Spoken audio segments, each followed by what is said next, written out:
Anime Death Spiral, the only anime podcast that is actual play. And guess what? We didn't watch any anime. Hold on, Remy, make a deception check. Maybe they won't find out. Okay, I'm rolling my dice right now. Can you hear them? Clickety-clack, clickety-clack. That's actually the only reason I think people like D&D is the tactile experience. But now that there's fidget spinners out there, I think TTRPGs are just crashing and burning.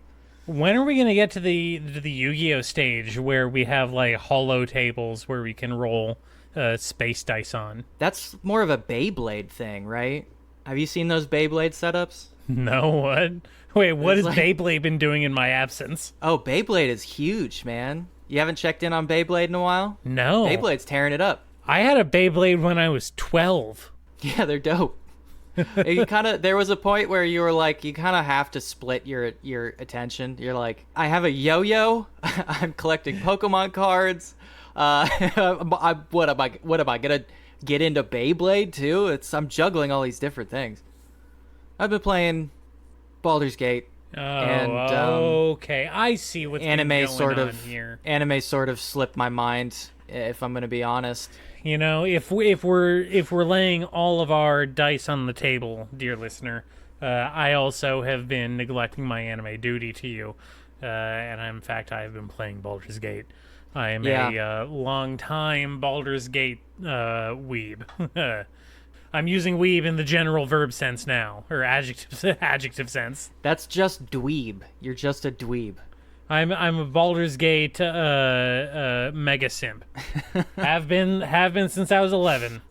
Right. Yeah. I mean, I played Icewind Dale back in the day, but I didn't like it. I did it, but I didn't enjoy it.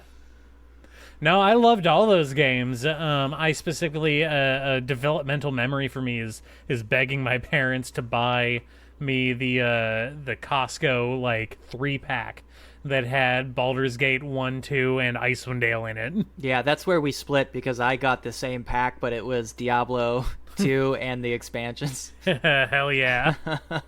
Yeah, so, what's funny is that, like, I put, like, 30 hours in it and didn't even get to the new content because, like I mentioned last time, I have already played that game like 8 times. Well, the game's been out for basically 2 years in early access with just like Act 1 that's available to players.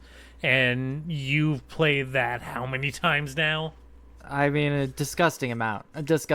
By myself, probably like 2 or 3 times. And then with you, probably, did we go through like 3 times? Yeah, we did like 3 playthroughs. Yeah, so, I mean, that's 6 right there. That's a lot. I mean, it's the first act of Baldur's Gate 3, which just came out a few days ago, is easily like 20 to 30 hours of gameplay, depending on how much time you want to put into exploring the opening area. It's a lot. How much of a min-max pervert you are. Yeah. Which I am, like, of the most disgusting variety. Yes, it makes me sick, honestly. I can't, you know what, in fact, thinking about it makes me sick. Can you just tell me if you've watched anime or not? No, haven't watched any anime. I read a scant few chapters of an anime that I think has some legs to it, but we'll have to see where it goes. Okay, lay it on me. It was called "Oh Maidens in Your Savage Season." Hold on. What do we think about that title? It's gut check. If I had to guess about it blind, I would say that it was a light novel or adjacent type thing, right? It's got that flowery, overly wordy quality to it. Do you think it's a literary reference? It is. It is a literary reference to Keats, I want to say. Okay, because that's what it sounded like on first blush.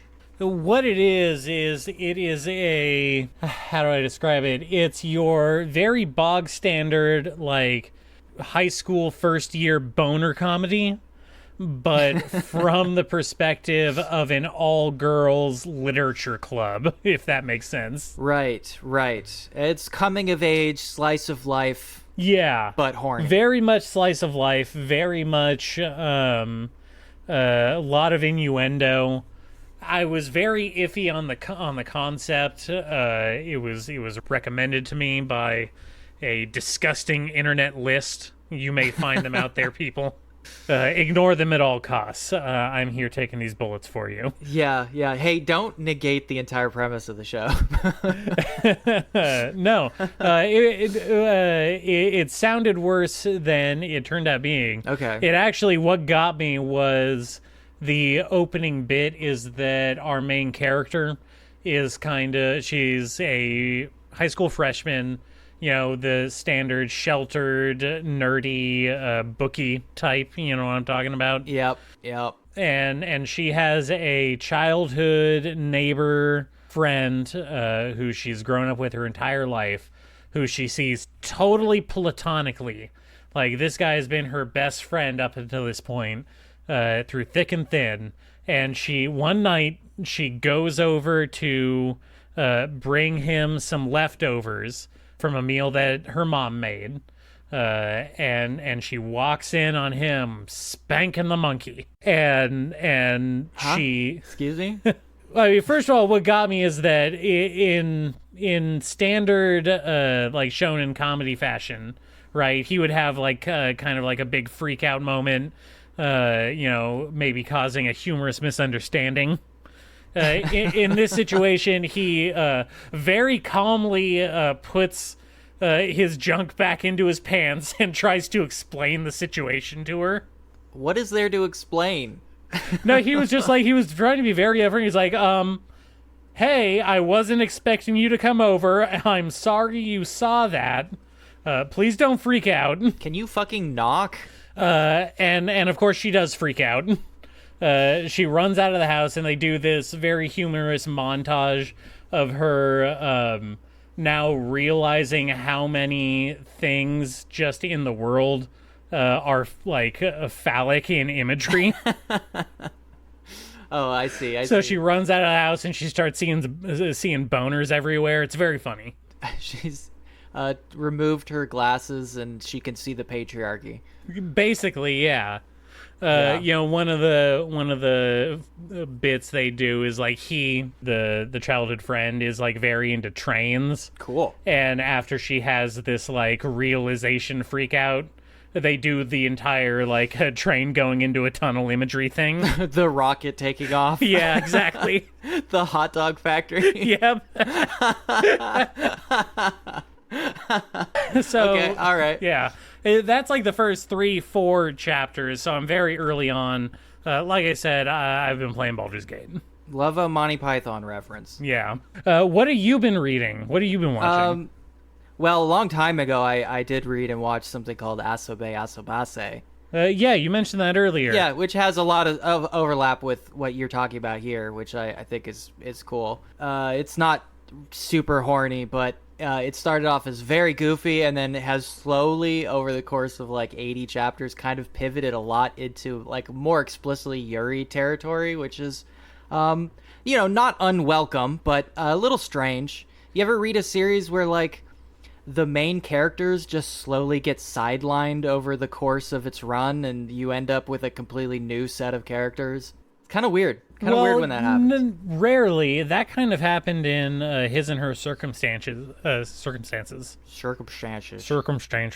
Yeah. It's, I'm not mad about it. I still like the comic, but it is strange, especially because the main three girls from the beginning are so endearing, and the other girls are just kind of weird, But it reminds me of a couple other things. The horniness part reminds me of like a comic that is disgusting, awful. That is another one of those like rape Monster Girl comics, but it's a girl doing it this time, which sparked my memory. You love to see it. Less said about that one, the better. Just connecting some dots because I'm pathological in that way. I have been really neglecting my collection, I have to say. I do feel bad because, there's a lot of stuff publishing right now that I usually keep up with that I've kind of dropped off. Let's put a positive spin on it. Let's say I'm banking them for later. How about that? All right, sure. Put it in the old anime vault. Yeah. I like to let them build up for a little bit and then go on a little bit of a binge. Mm-hmm. when I've run out of new stuff. See, I don't have the patience. I eagerly lap up every new chapter of stuff I'm reading like a rat with sugar water in a cage, right? Yeah, you press the button and you get the pellet. Yeah. I love it. Every Tuesday, every other Tuesday, I get a new Chainsaw Man. Yeah. Keeps me going. Hey, maybe not for longer. We'll see about that. Oh no, Chainsaw Man Part 2, that's going to go for at least 150 chapters. Well, Fujimoto's out there recently giving interviews about how he's kind of sick of drawing and he just wants to write. Did you read that? No, I didn't, but that makes sense. Yeah, I found it interesting. And kind of sad because I do really like his style. I think he's got a great style. I really like it. Yeah, it's super sketchy. Kind of rough, very fitting of the tone. Yeah, I hope he doesn't give it up. It sets the mood. But yeah, so I didn't really read anything. I only read like 7 things. That's so little for you. I know it's almost nothing. Some of these were really old. Actually, there were a couple I wanted to talk about from a while back, but we obviously got sidetracked a little bit. But there was one in particular that I really wanted to go back for because I found it like jaw-dropping for a couple different reasons. I read the first volume of Tsugumi Project. What's that? Tsugumi Project is written by Ipatu. I'm not sure how to pronounce that. But it's a series of a far, far future set series where Japan has basically been nuked like 100 times and has become a wasteland, a nuclear wasteland. And about like 200 years after all the bombings, a rumor has reached all the other countries that some kind of ancient super weapon has been detected in the old bombed out ruins of Japan. Is it Godzilla? We don't know what it is. It's a mystery, man. I really hope it's Godzilla. They essentially put together a suicide squad and send them in there to go looking. And it's a cool setup, but there's lots of some freaky shit going on in the island.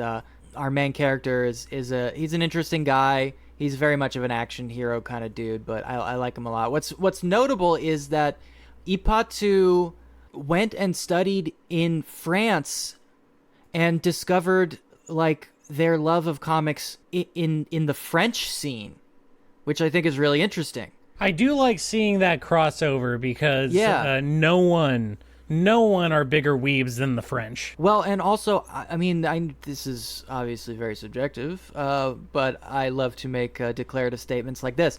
France is definitely the number 2 comic zone in the entire world. Like, they are fucking killing it. Sorry, everyone else in the world, but like, France is fucking kicking your ass.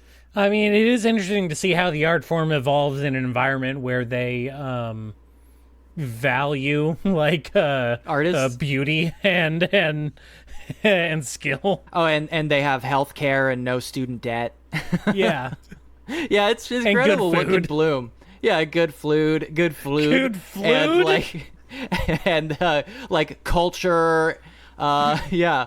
So so what caught me to begin with was like, this doesn't have that same look, but it also didn't have that same look which is also catching up in popularity of like the manhwa scene, which does have its own distinct look, but is much closer to the traditional Japanese style. Mm-hmm. This had a unique flavor, and I almost immediately clocked it as a French comic. I didn't even pick up at first that this was like an actual like Japanese thing.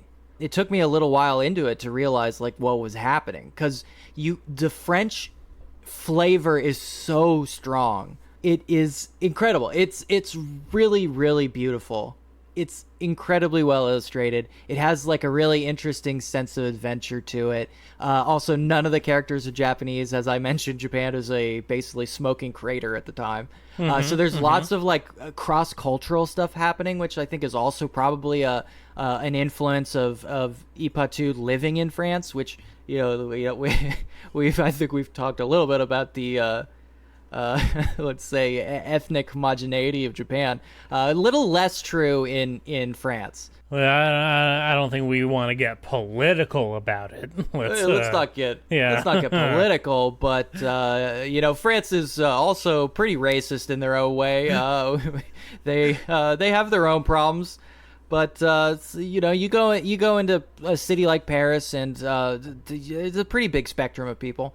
I think those influences shine through, but reading a cross-cultural exchange there, a French-Japanese project, is like, it sparked something in me that was like, this is good shit. Well, it's far from the first time that's happened. There's been a lot of crossover between French studios and Japanese studios in the past 5-10 years or so. Yes, no, I'm not making the claim that this is unique, and especially like I think I mentioned a while back, but like French studios are poaching a lot of manga artists in the last few years, which I think is hilarious. I think that's great. That's I love to see that.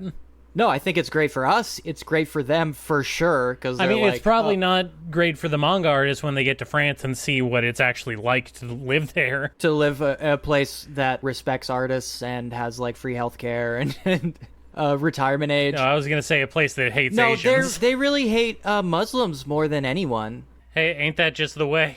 A lot of hatred for, especially if you are a dark-skinned Muslim. France is particularly hostile to you right now. Not great. France, do better. Yeah, France, get your shit together. Come on. Get your shit together, okay? Come on. But, for a Japanese person, I think is probably a safer harbor. And also, like, you can retire there. There's pension age, you don't have to work yourself to death. People actually get paid for their work there. Please stop. I can only get so aroused. It's pretty intense. They had to, when I visited, they had to drag me by the fucking ankles to get me back on the plane. I'll tell you that. Yeah, they didn't want you. Again, we've established they don't take kindly to illegal aliens right now. No, I did enough on my own to make myself unwelcome that it had nothing to do with it. Hey, we don't need to get into that. What else you been reading? It was a lot involved. I read some other stuff. I read a couple of things that aren't super notable, I guess. Like, I started a comic called Shy that is sort of only notable that it is part of this new wave of like manga that's embracing the more Western, like, caped comic aesthetic. Mm-hmm. Shy is about like very much a Western sense of superhero, but with a twist. Oh, you didn't see that coming. The twist being that the main character is shy. She's a superhero, but she's very shy. She doesn't like being in the public. She has a lot of issues. Social anxiety stuff. Yeah, trying to do the right thing, but having it really intense social anxiety. And it's beautifully drawn. It has its own flavor. I think my own particular disdain for the like caped comic shit makes me like kind of off-put immediately. But it was good enough. It's treading in dark shadows at this point. Obviously, My Hero Academia is taking up a lot of oxygen in this space, and is not doing much with it. I haven't checked in on My Hero for a while. The two sides of the coin are Hero Aka and One Punch Man, right? Yeah, a little bit. Yeah. Though One Punch Man tends to stay 1 foot out of the space. I was thinking more like, Tiger and Bunny, that kind of thing. Isn't that just ship baiting Iron Man though? I honestly think it's just them grappling with the cultural dominance of Marvel movies. I really think that's just what it is. It's being like reprocessed through the manga machine in that way. And also because Spider-Man kicks ass. Spider-Man does kick ass. Spider-Man kicks ass, man. I really love Spider-Man. Hey, people, go see Across the Spider-Verse. It's great. Yeah, we don't need to talk about it again, but holy shit, man. Those movies fucking rule. I'm going to recommend it every time it's brought up. They're so good. Anyway, so I read that. I read another comic by the author or the artist of Real Account, Ryaka, that I mentioned before. That's the death game that takes place inside of social media. Okay. Which I'm still waiting on the end of. If somebody knows how to get the end of that manga, or if it still exists or whatever, let me know. This is a new one that's about, essentially, it's Jujutsu Kaisen, except ghosts come out of your phone instead of curses. Okay, sure. Why not? Yeah. So here, the dead account is referencing the fact that, like, when people die, their accounts get, like, legacy status in some social media websites, right? You're familiar with this? Sure. This is one of those weird things that happened when we were growing up, right? Is like we were on the first wave of, like, oh, people with Facebook accounts are dying. Like, what do you do with their Facebook account? I remember they essentially very become distinctly. digital ghosts, looming over everybody until the account gets taken down. Well, how apt to say it that way. Because Dead Account is about fighting those digital ghosts. It is exactly that concept. When people die, they come back through their dead account. Isn't that interesting? Like, do you kill the ghost by deleting the account? That is one way, but the other way is punching it really hard. Oh, okay. So, like most things. Yeah, so like most things. Yeah. There's one gag in it where, like, they make a joke very early on about how traditional, like, Buddhist monks do not know how to use the internet, so they completely fell off from exorcisms. I mean, that's funny. That is pretty Which is funny. I like that. I thought that was funny. Which is good. The rest of it's pretty bog standard. In fact, this kind of ties into the next one, which is Tougen Anki. Mm-hmm. And these are both bog standard. Once you get past the initial fun of the premise, again, like we talked about last week, right? The premise, betraying the premise. Sure. These both kind of do that. Dead account, our main character runs a Twitch account to provide money for his dying sister, and then she dies and turns into a ghost, and he gets traumatized trying to kill her. In Tougen Anki, it's revealed that basically, like, Momotaro, the story of Momotaro is real, and Momotaro clan is at war with the Oni clan. Dope. Who are all just basically people with different powers, and they've formed, like, conglomerates that are at war with each other. And our main character is revealed to be one of the Oni clan, who is being raised by his gramps, who is of the Momotaro clan. Seems a bit convoluted. It's very convoluted, I know, and you have to have some familiarity with the story of Momotaro to begin with, so maybe not as accessible to an overseas audience. Momotaro, not as big as Journey of the West. I wonder why. Off the top of my head, I can only think of one, like, major anime that makes allusions to that. And they have, in the Dark Tournament arc of Yu Yu Hakusho, one of the enemy teams, like, all of their team members are named after characters from the Momotaro legend. Oh, really? Yeah. Yeah, I mean, it shows up every once in a while in various manga and stuff. I've seen it quite a few times. This one, it doesn't really matter that much because all it does is say, hey, there are two teams of power people and they're fighting each other. That's basically it. I mean, that's just anime. I know. And our main character is an Oni, and it turns out that the Oni can control blood. They're blood users. And the Momotaro are, like, dust energy users. But anyway, almost immediately, much like Dead Account, our main character is shuffled away into a school where they teach you how to use your powers, and then we get right back into the regular shonen shit. It's always a magic school at the end of the day. We don't even get out of chapter 1 before he is literally kidnapped and put into magic school. I mean, it's crazy. Harry Potter has done irreparable damage to anime over the years. Well, the magic school thing is just so inherent to the shonen premise at this point. I don't know how to extricate, Yeah. Anyway, so they're both pretty bog standard, fun in their own right, but, like, definitely not worth a recommend. I read a little bit of Promised Neverland because I just wanted to see how it stacked up against the anime. I had never read the manga for it, so I just wanted to see. And it has a kind of a charming aesthetic that is different from the anime that I thought was fun.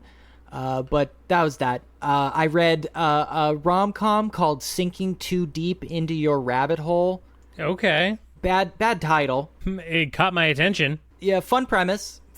This one is about a girl who had her heart broken so bad that it turns her into a weeb. Oh, wow, relatable. Yeah.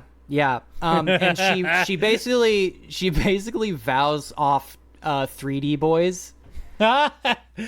until she meets a 3D boy who is so much like a manga character. He is literally a transfer student with sharp eyes. She loves the manga boys with sharp eyes. You know what I'm don't talking we about? all?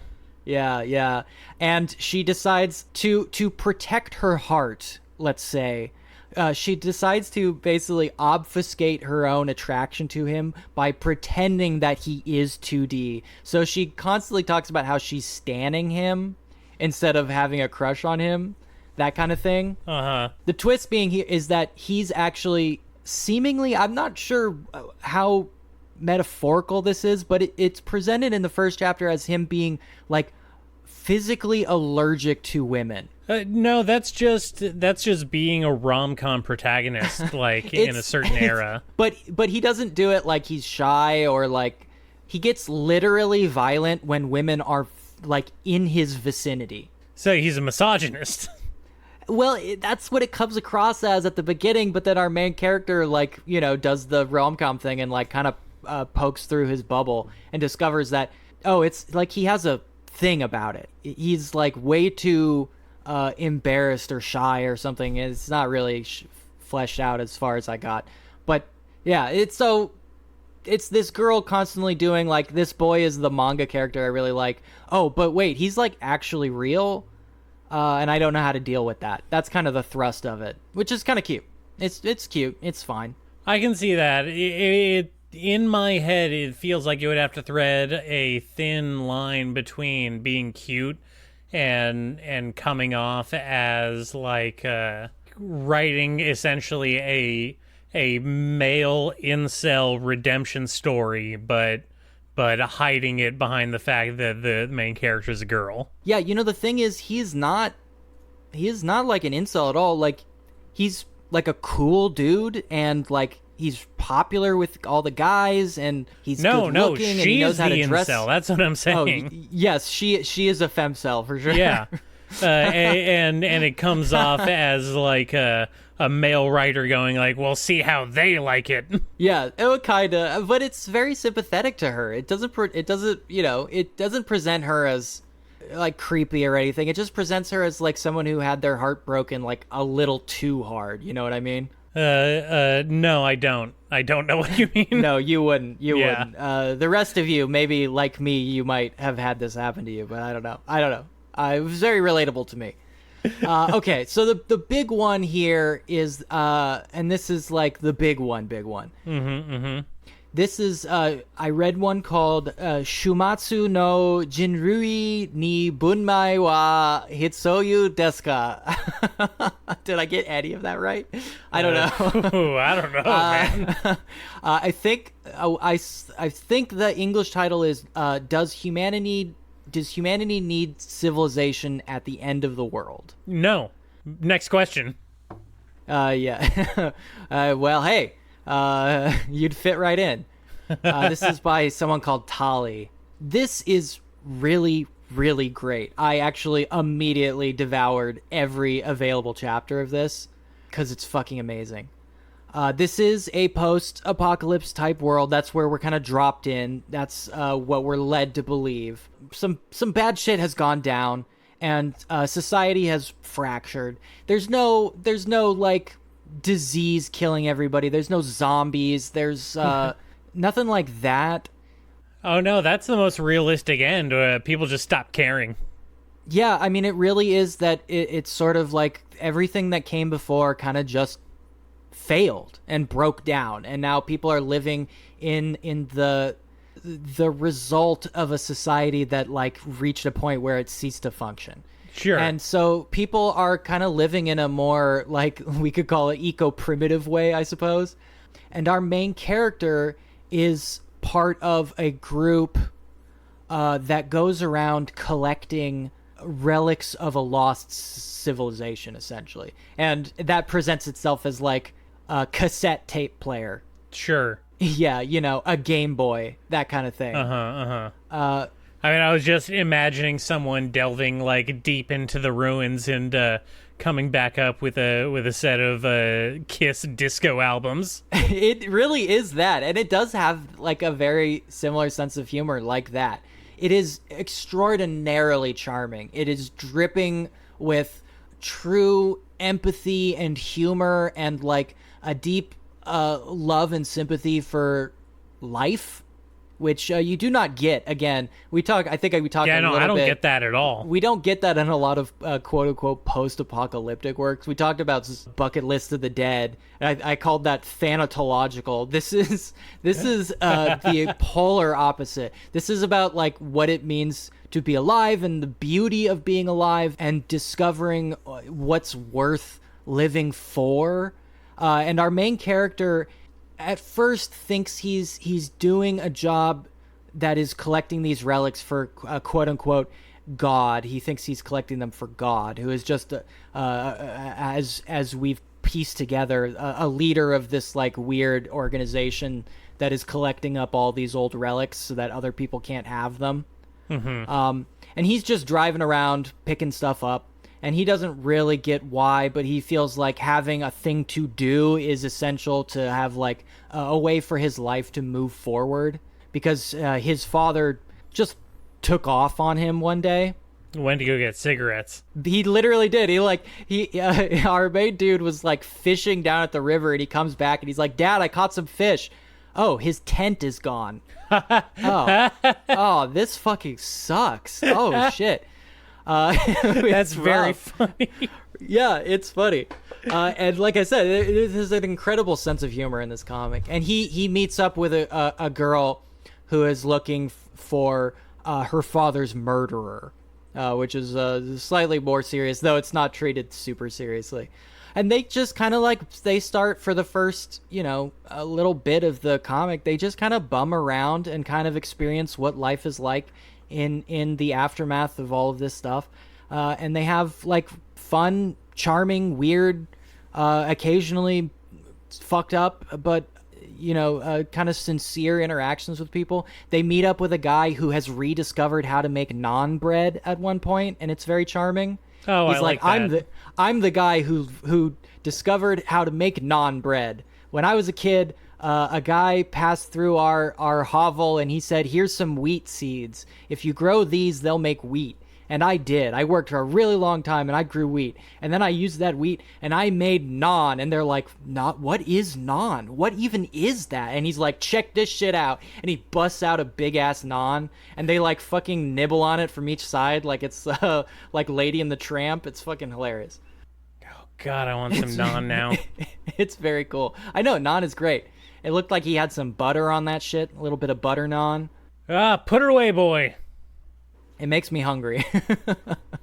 This is really, really good shit. Beautiful, unique artwork. Really, really great, unique take on the quote-unquote post-apocalypse again. I don't like using that term now because the genre has become so saturated with like different things that I feel like it kind of lost its meaning at some point. At this point, post-apocalypse can mean a lot of different things. Yeah, I would think prefer it generalizes into just kind of like, vague societal collapse, right? Yeah, it's what we used to call like dystopian sci-fi, right? Yeah. But there's not really, but the sci-fi part has been left behind because like in this society, there's no like sci-fi shit. There's no aliens. There's no like future tech. The tech is literally, like I said, like a cassette deck.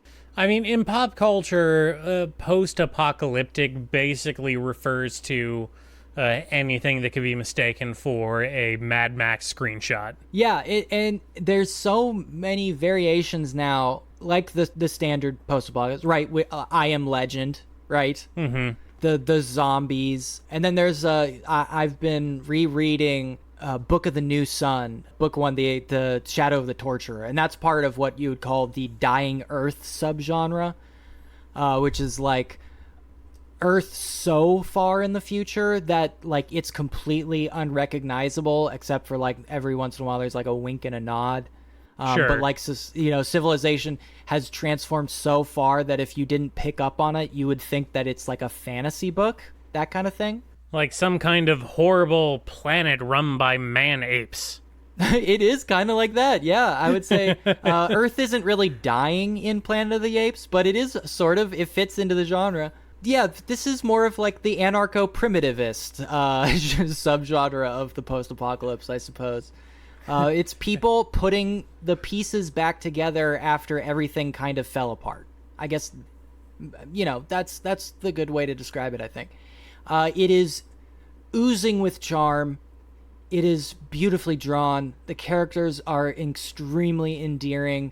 The action is fantastic. It does not coddle you or try to infantilize you or try to like paint a rosy picture of what this kind of society would look like, but it also avoids the death trap of like pure pessimistic nihilism that completely dogs the subgenre usually.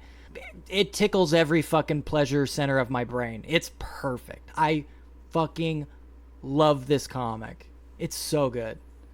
I hope more comes out soon because I am already like in withdrawal. How deep are we in? How many chapters are out? Not that many. I think less than 30 maybe. Oh, that's not enough. Yeah, I know, right? I told you I devoured this thing. All right. So put it on the recommend list? That is easily on the recommend list, whatever that is. I don't know if we've ever kept one or have even started one, but you can slap that one on there. Yeah, no, we publish it, and only the really cool listeners get to know where. I mean, yeah, you should, if you want it, join our email list.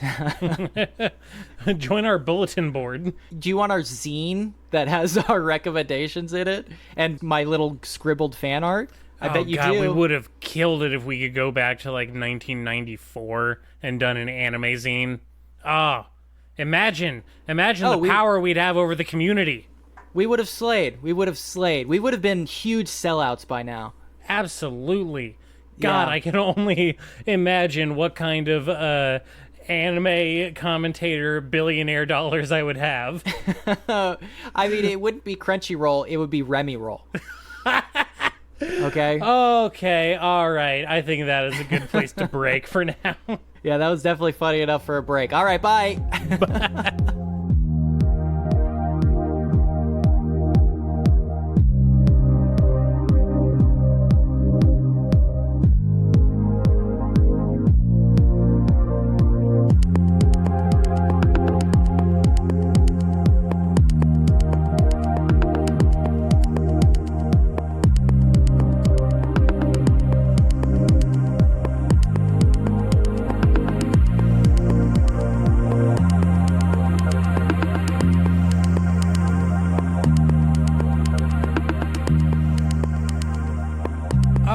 We're back. Anime Death Spiral. As we mentioned earlier, before we got into Remy's list, we have been neglecting our anime duties and playing those awful video games. They keep coming up. Disgusting amounts of video games. Now, hold on. I gotta. Oh shit! I failed that. Failed that perception check. I don't know what's gonna happen next. Should I stop playing video games? Should I start watching anime? Well, you do have quite a few punishment shows on the docket that I noticed very pointedly you are avoiding. Wait, hold on. Hey, no, I did watch those Fate shows already. Wow. That's that deception check. That's crazy. I'm an NPC. I believe anything you say. You are a fucking NPC. I'm the NPC. You're the NPC. So basically what you're trying to tell me is that you are so brain poisoned by these awful video games that's literally the only thing you can think about. Wait, hold on. Yes. Are you gygaxing? Are you gygaxing me right now? I gygaxed you right now. God damn it. God damn it. Oh, okay, well tell me what. Why don't you throw me out your hour count right now. All right. Do it. Oh man. It's not as much as you, so you're gonna be disappointed. I just want to expose you. I am sitting at. Well, okay, hold on. Are we going since release or since the early access started? Let's do early access. That's probably higher. I'm at 85 hours. 85 hours in one video game. Yep. Wow, disgusting. And what are you at, mein Freund? I don't have to reveal that number. I don't have to say. Wait, hold on. Persuasion check. Yes, you do. Look, you got my Zelda number out. I don't need. Yeah, and you lied about it. No, we had our fact checkers look into those numbers, buddy. The public information was misleading. We don't need to relitigate this. Listen, there's gonna be a class action lawsuit. Oh, okay. Anyway, anime. Anime. Curve back. Anime is kind of like D&D, right? Oh, phew, saved it. Yep, that was great. Totally like D&D. In fact, so many anime are basically permutations of the original D&D formula, right? Like it all goes back to Dragon Quest. Most anime is like a book you read. Yeah. Yeah. That's what you meant, right? Like a book you read. You mean like a manga? Dragon Quest was a manga. Was it really? Yeah, there's a manga. Also, there's multiple anime of Dragon Quest. So Dragon Quest is a horrible distortion of early D&D, but it's also a manga and anime. So I mean, the connection could not be clearer. Sure. I mean, D&D is just a fanfic of like Tolkien mishmash with various like cultural stereotypes, right? Yeah, sure. And what is Final Fantasy if not a misreading of Western fantasy to begin with? That's harder to claim the farther you get into Final Fantasy. At a certain point, Final Fantasy just became fully self-referential on itself. It's kind of its own thing at this point.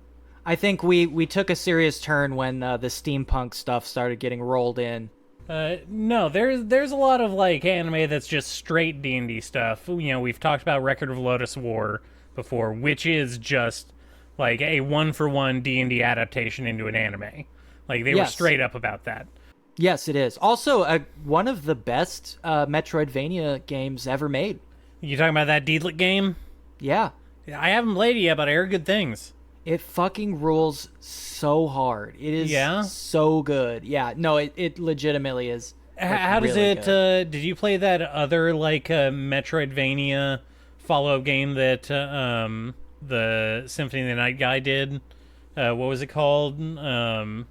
Something... Oh, yes. I know what you're talking about, yeah. Yeah. Did you play that one? How does it compare to that? It's better. Much better. Oh, really? Yeah, it's, like, a lot better. Okay, that's good to hear. I mean, Deedlit's Wonder Labyrinth. Yeah. Love the title. Run, do not walk. That shit fucking rules. All right. Yeah, Record of Lodoss War, Dragon Quest. One of the big ones people are talking about right now because the anime's coming up is Dungeon Meshi, or Delicious in Dungeon, I think is the English translation, which is a bad title. I'm going to say that right now. Yeah, Dungeon Meshi is... I will always call it Dungeon Meshi. From now into the future, it's better. Absolutely better. But that one's basically about, like, a D&D party that goes into dungeons to get, like, monster ingredients to cook food, right? Well, they're forced to eat monsters because you can't bring that much food with you. It would weigh you down. Much like creating a party... and selecting their starting inventories, you do have to balance weapons and food to create a successful dungeon delving venture. I mean, I love the concept. That's I don't like using this word, but if I'm using meme language, it's inspired. I hate the word inspired. Yeah, I hate it too. But it is a genuinely unique and interesting concept, and I feel like it definitely falls outside like the standard bounds of shonen stuff. Well, and to connect it even further, I mean the Berserk, obviously the elephant in the room, and in the spirit, I think for what we want to do here. Wait, hold on. No, go back. How do you draw a connection between Delicious in Dungeon and Berserk? Well, Delicious in Dungeon is playing on those exact... it's taking those exact Western fantasy themes and trying to basically recompile them through a Japanese interpreter. Berserk is essentially doing the same thing. What makes Berserk unique is that since like 1986 or whenever that first issue came out. People have been trying to recreate guts in every fucking character creator known to man. This is the entire point of the Dark Souls series, is to recreate guts. There is no other point to playing those games. It's true. I can vouch for that. It is just a fucking Berserk simulator. And in that kind of spirit, we did want to put some of our other favorite characters through a sort of character creation selection, right? And what did you say? You put together our dungeon delving team, right? Yes. Well, we were talking about Baldur's Gate 3. We've been playing a lot of that. Too much. I don't think enough, actually. I'm not even through Act 1 yet, so... You're jonesing at this moment. I really would rather be playing the game than talking to you right now. I know. It's mutual, buddy. Hey, listen. We're nothing if not honest with each other. That's how we do it this show, folks. So, in Baldur's Gate 3, the way they do it is a 4-person party. And I know you complain about that quite a lot, but them's the rules, okay? I was a big fan of the original games way back in the day. It was one of my formative life events. Is a friend of mine for my birthday when I was like 11 gave me just the first disc of Baldur's Gate 1 for the PC. Which is famously like a 6-disc set. So much like you with this pre-release version of Baldur's Gate 3, I played the beginning area of Baldur's Gate 1 that was contained on the first disc over and over and over again for several years. Yeah. No, I had a similar experience with Final Fantasy VII, actually. Yeah, you've talked about that. But also with Icewind Dale. Because... not that I was missing any of the discs, it was just I couldn't make it out of the first area. Hey, you gotta get up on those AD&D rules, bud. I didn't know or care about D&D when I was playing that game. I just wanted to play a video game. It did not work out. Didn't work out for me. It's all about that THAC0, man. Yeah, well, hey, I'm older and wiser now. Yeah. So in that spirit, we got 4 people, even though in the original games there were 6, which is what I was getting at. That's what I miss. I don't think 4 is enough to have a balanced party, but I guess the powers that be disagree with me. Skill issue. Hey, no skill issue here. I'm blasting through this game. I haven't had a party wipe yet. Yeah, you save scummer. Hey, just because I save after literally every action. Every dice roll must be re-rolled ad infinitum.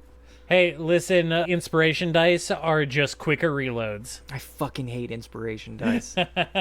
Yeah, so why don't we combine our only 2 interests, the only 2 thing we're actually interested in life, and draft some fucking D&D parties. Okay, all right. So first of all, I think that the party composition is entirely situational, depending on the task, right? It really depends on what your quest is. Sure. Well, do you want me to give you a quest? All right, sure. We can start with me. Give me a quest, and I'll put together a party with these list of characters that we've laid out here. Okay, yeah. We've racked our brains for more than 4 anime characters. It was really hard, you guys. It's super hard. Trying to come up with 4 different anime characters? Holy shit. I was sweating. I think I got this on lock. I think I got this. Okay. All right. I recognize most of these names. Yeah. I know some of these words. Yeah. No, actually, to my surprise, I think that I recognize everyone on this list. Great. Yeah. I'm glad you know something about the most popular anime on Earth. It's yep, good for the show. Hey, I'm nothing if not qualified. Yeah. Okay, let me put this together in my mind. Now, okay, all right. I don't actually know very much about actual Dungeons and Dragons canon.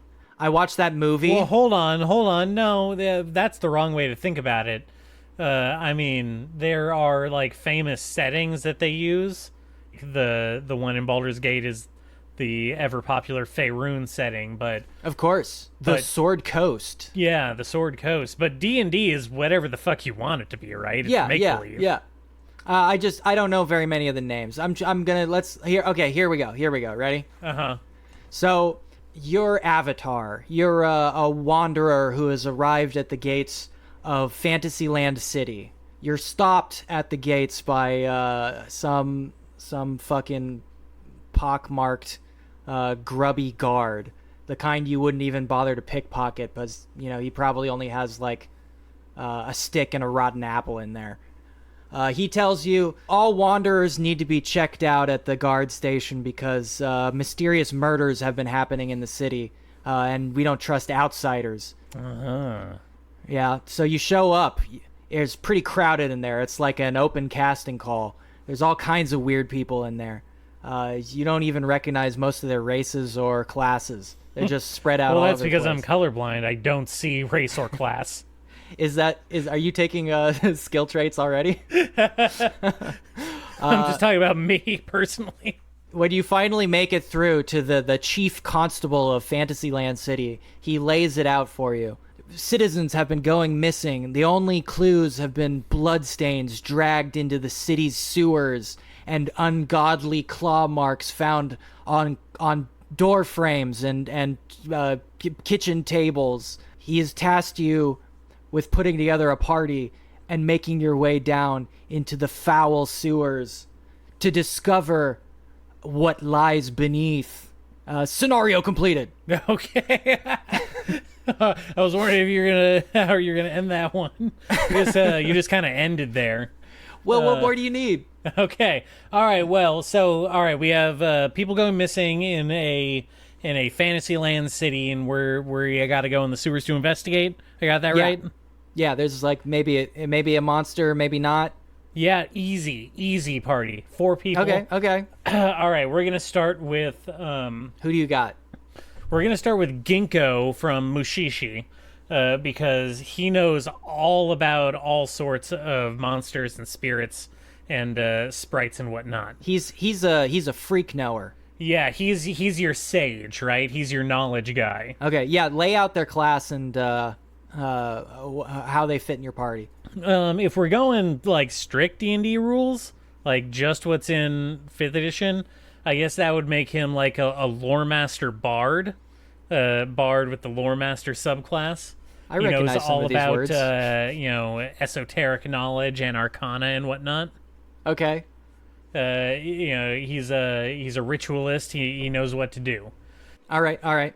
Yeah.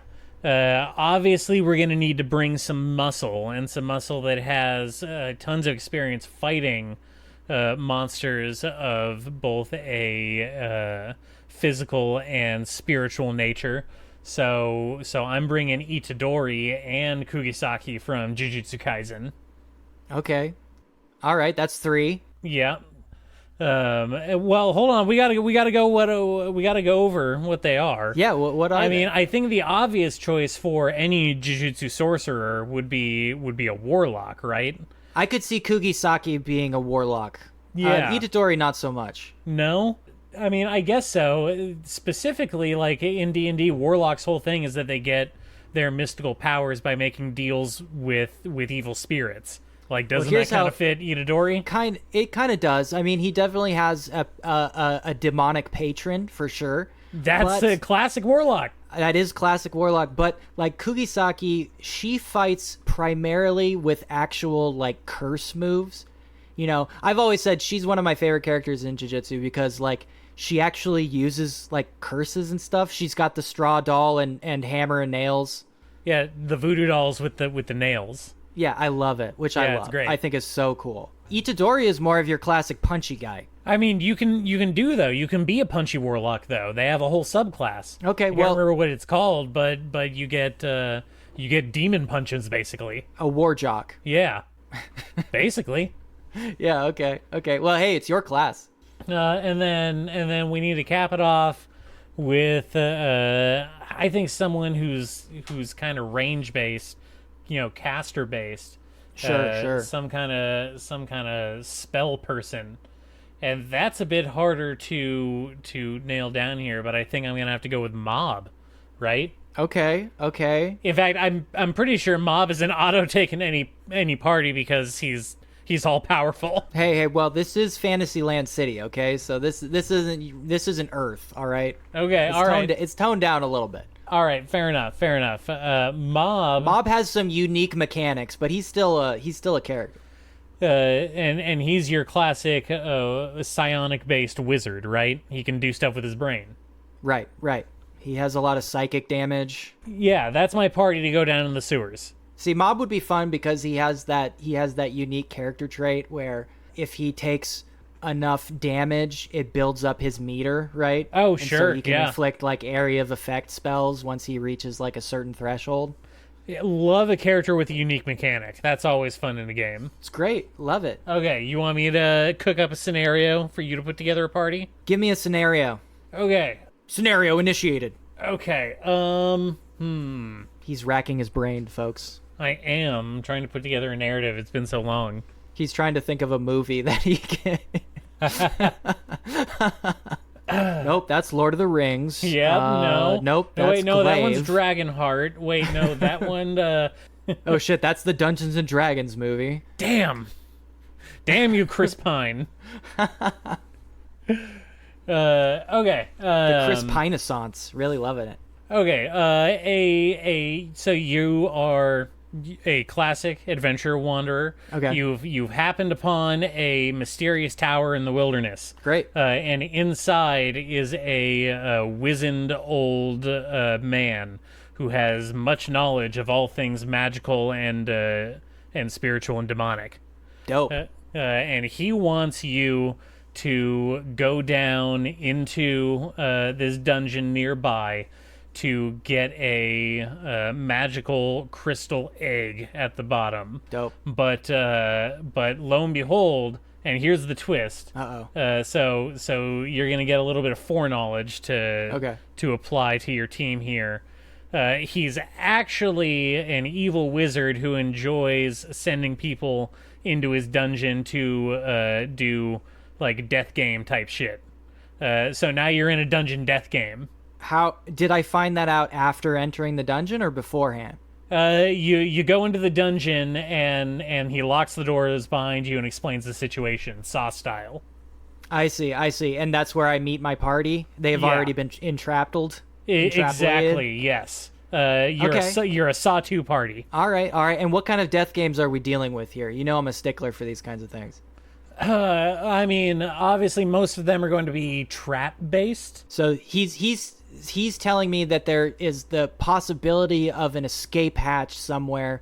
I need to traverse the death traps in order to find it. Exactly, yes. Okay. But also, let's see here.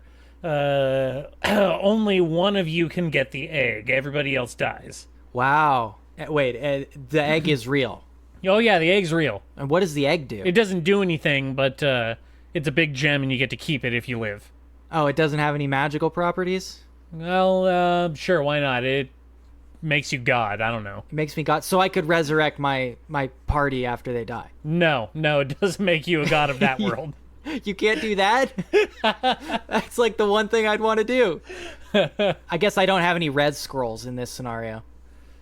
No, none whatsoever. He has an anti-res field over the whole dungeon. And I can't go back to camp? Nope. Do I get a short rest? Listen, you're death gamed. Okay, all right. Okay, death game. I've entered the dungeon. I know these death people... Death game dungeon. We need to collaborate to survive, but I also need them to be weak enough to defeat in order to make my escape. Now, I'm going to make the assumption right on top that I am going to commit to betraying them and not be a super virtuous boy, which is the general death game trope, just to simplify things. In that case, this is a little trickier because I do want people who aren't overpowered. So you gotta balance out what you're up against with what they can do for you. Yeah. See, that's the problem. Now, there's two different ways to go with this. I would say, like, okay, here's a great pick. I am gonna take right at the top. I am picking Usagi. I'm taking Sailor Moon. Sailor Moon is a great party member, right? Absolutely. She's a cleric. She has offensive capabilities. Interesting. You went with cleric. Oh, absolutely. Yeah, she's a... What is she, a cleric of the moon? She's literally a priestess of the moon. Yes. I thought she was queen of the moon. Well, I mean, she is princess, but it comes with the territory. You get cleric powers if you're a princess. I think so, yeah. And if you're virtuous enough, it's sort of the paladin mentality, right? Okay, sure. See, I would have gone with paladin. Yeah, she doesn't have a similar move set. She's not really like a paladin kind of... I always think of paladins as heavily armored, big shield, big sword kind of thing. Mm-hmm. Paladin is kind of like the archetypal knight in shining armor, right? Yeah, exactly. Which you get in a lot of isekai anime anyway. Yes. Now, what's great about Usagi is she is the absolute virtuous type who would sacrifice herself for me at the end. So, I'm counting on that. She wouldn't betray me. I know for a fact she's not going to backstab me, right? She's your bonus life. Yeah, basically. She's going to take care of me. Okay, healer res, professional. Yes, absolutely. Now, in a similar vein, I'm going to take, for kind of balancing this out, I'm going to take your Forger from Spy Family, because she's not particularly virtuous necessarily, but, and forgive me, Yor, I'm so sorry, but she is extraordinarily naive. Oh, she's so dumb. She's really dumb and naive, and she would be very easy to trick. I mean, isn't that why she's an assassin in the first place? Because she's so easy to just tell what to do? Yes, she takes orders very easily. But there is no better fucking strike force than your Forger. She's superhuman at both physical capabilities and stealthy strikes. So she's taking advantage of, trap disarming. She can melt into the shadows. Well, she's obviously a rogue that's subclassed into assassin. Absolutely. But with a 20 strength. Sure. Yeah. Strength rogue. Yeah, full athletic ability, full strength rogue, and easily misled. Okay. Now, see, that's kind of the theme here is people I can betray, right? So I don't want to take... assuming that's the way you want things to go down. Well, I'm thinking about my own survival. In a straight scenario, I would like to throw somebody like Haruko from Fulikuli in there because, trickster god type characters often break the rules, right? And if the rule is only one person could survive, then maybe I could get Haruko to, change the rules of reality a little bit for us. Okay, that's different. That's like being the kid that comes to the D&D table and says, hey, I want my character to be Tom Bombadil. Well, hey, yeah, Haruko is a legitimate pick, and she is my definitely D&D character is god. Bugs Bunny. Bugs Bunny is a kick-ass fucking character, okay? Yeah, hey, I turn into a woman and kiss you. Yes, you have 4 turns of confusion. Yeah. Gender confusion. I'm not going to pick Haruko because I do think that is a little cheating, because Haruko can make the impossible possible. In her place, it's difficult, though, I'm thinking... I mean, I would assume it would be difficult because she's a child abuser. Well, I mean, hey, we're in a death game. No, you have to roleplay that. We're in a death game, man. Sometimes you end up with people that aren't great on your team. I don't know if you've read any of these things that I've mentioned a million times on this show, but party members aren't exactly good people in death games. In fact, there's usually an insane fucking murder psycho who gets hard on stabbing people. That's a very common trope in death games, and he's usually the best friend by the end of the season. Don't ask me how. I'll go off. In a similar vein, I'm thinking somebody who would be really good would be shoot, this is tough. Because a lot of other anime characters would betray me. And they would be much stronger than I am. Somebody like Goku is good because much like Sailor Moon, his whole thing is being dumb, naive, and very virtuous. So kind of a combination of the other two.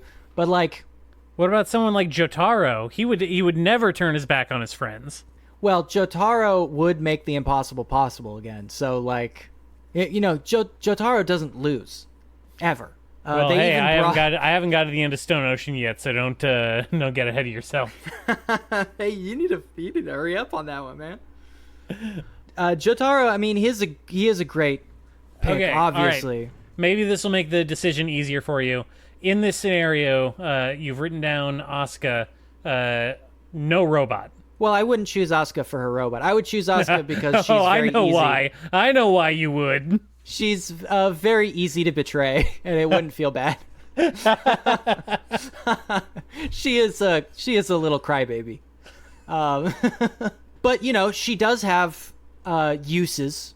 She is essentially a new type. Don't go bringing Gundam language into this. Well, she is. In Evangelion, all the kids are just riffs on new types, right? Oh, hey, back on topic. Back on topic. I'm just saying. I'm saying that's what her class would be.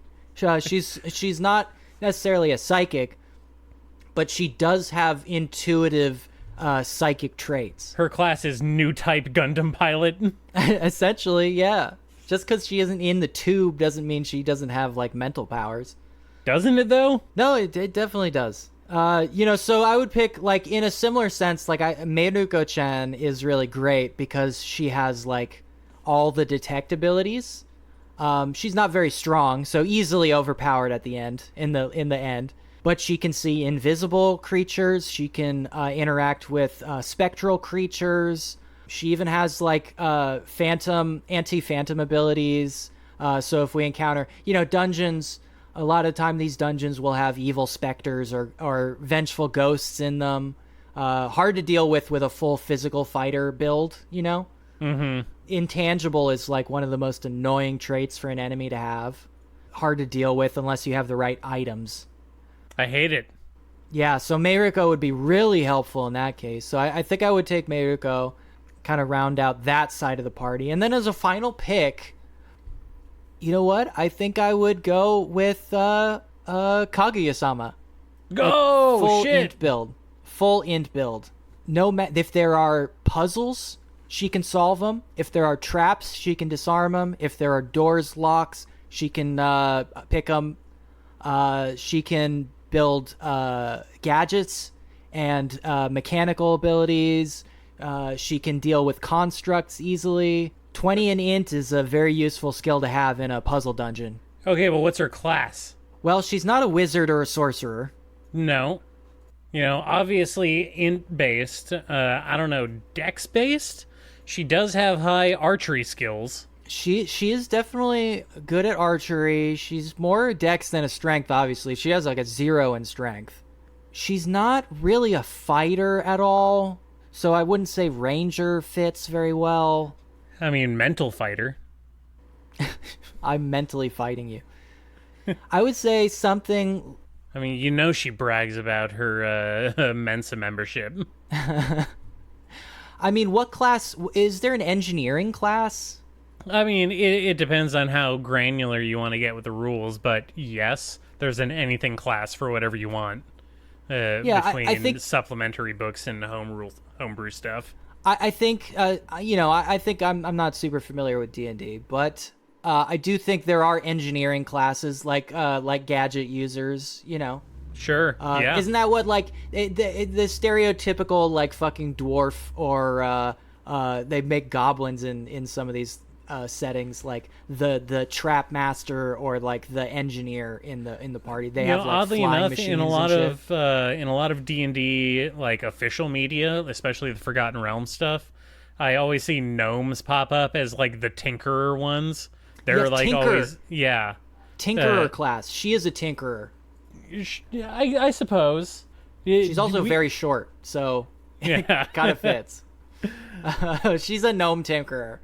Okay, and you think that you would be able to betray her in a death game? Oh yeah, because she has extremely high int, but like 0 wisdom. I mean, she is extremely sheltered. Yeah, she's extraordinarily sheltered and naive, like most of this party that I've put together. You're a monster. Hey, look, you laid out the scenario. I'm just trying to survive it. This is some Patrick Bateman shit. If at any point in this puzzle dungeon I found a way to like get one up on this evil wizard and survive with my full party, I'm taking it 100%.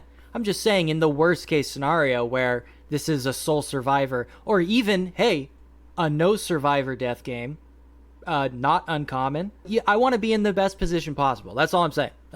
All right. I think that's a good team. Yeah, that's a pretty good team. I'd say that's balanced.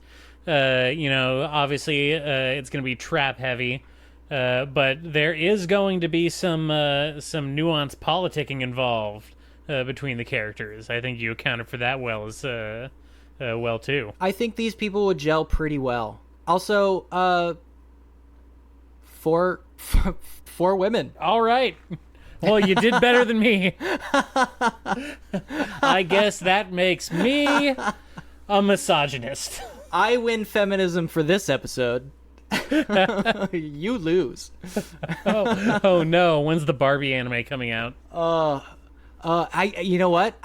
For the last episode, I did go and try to do some Barbie anime or Barbie manga research, and I really didn't turn up anything. That makes sense. I don't know. I can't exactly say why, but that makes sense to me. It is Barbie is very Americana. She's just so white. She's extraordinarily white. But even more than white, I really think she is some fucking like country music ass Americana. I think it's just she is an American thing that doesn't translate well outside of the country. Yeah, I could see that being the case. As with anything, the implications make me extremely uncomfortable. Well, about the world that I live in. Yeah. Much like all of anime, it makes me extraordinarily uncomfortable if you think about it for more than 1 second. Okay. I literally can't stand one more second of life without playing Baldur's Gate 3. How do you feel? I mean, I'm still confused as to why I'm not playing right now. Yeah. Should we wrap up this horrible game that we've devised amongst ourselves?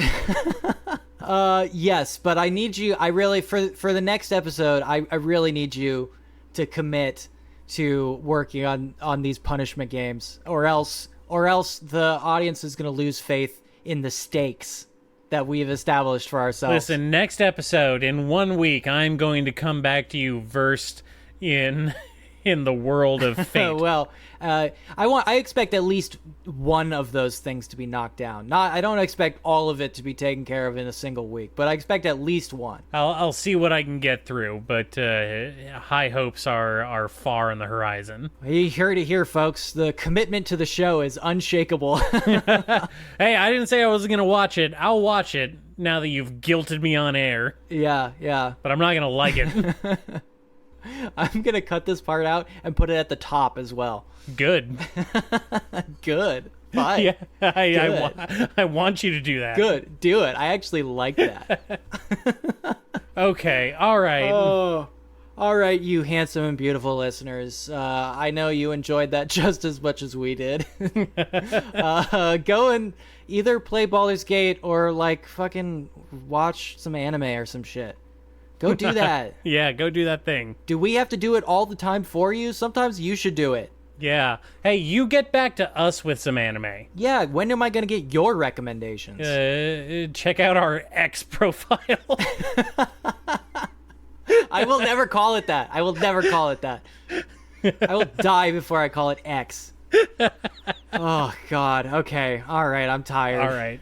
I'm done. Talk to you later, dear listener. Bye. Bye.